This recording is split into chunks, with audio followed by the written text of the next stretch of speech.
Okay, so I got the eyes glued on. You can see there's a little bead of glue trying to glow there, or grow there, or whatever. It's not going to hurt anything. I'm just going to leave it alone. And as promised, I'm going to take and run a bead of glue along all of the seams that I can see. Some of them are already pretty solid. This is just going to be a really light, you can see it's really a thin bead. I'm going to put that everywhere I've got paper adjoining paper, just sealing it up.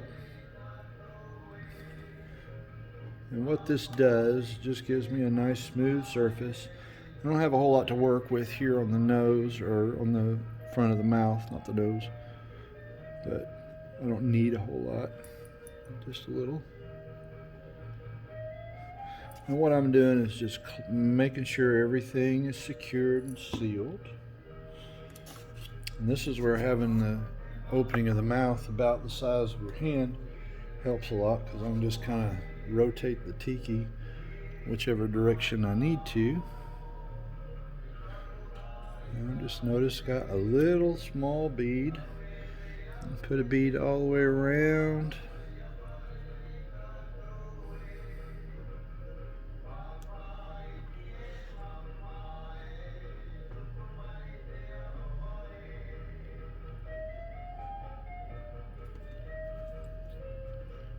Put a dollop right there, make sure that's sealed. Just there.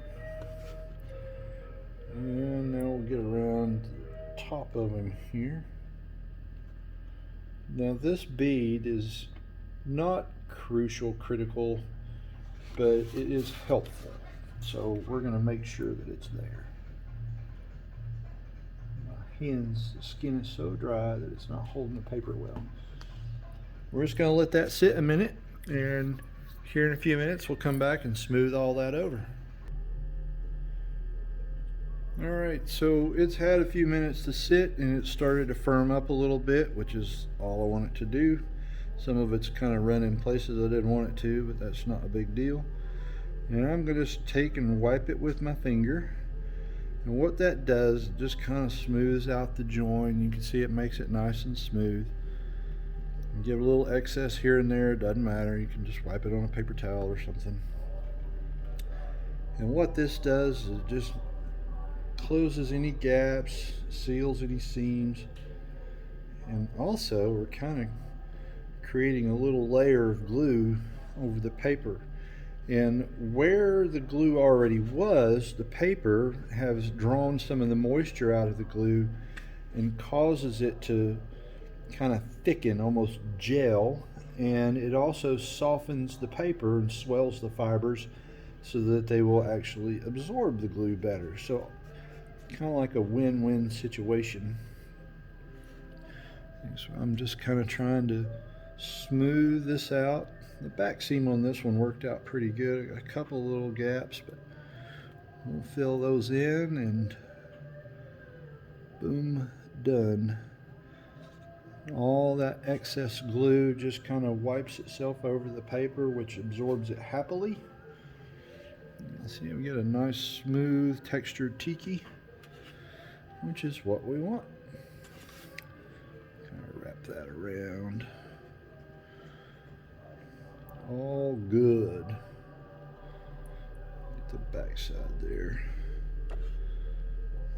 It has had exactly the right amount of time. I waited about 3 or 4 minutes, maybe 5, and that just kind of gave the glue time to start gelling and the paper time to start swelling.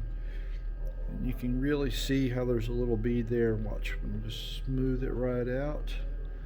Now after this layer has dried, we can trim the head and the very top and the very bottom a little closer to the cylinder to give us a little bit less abrupt change.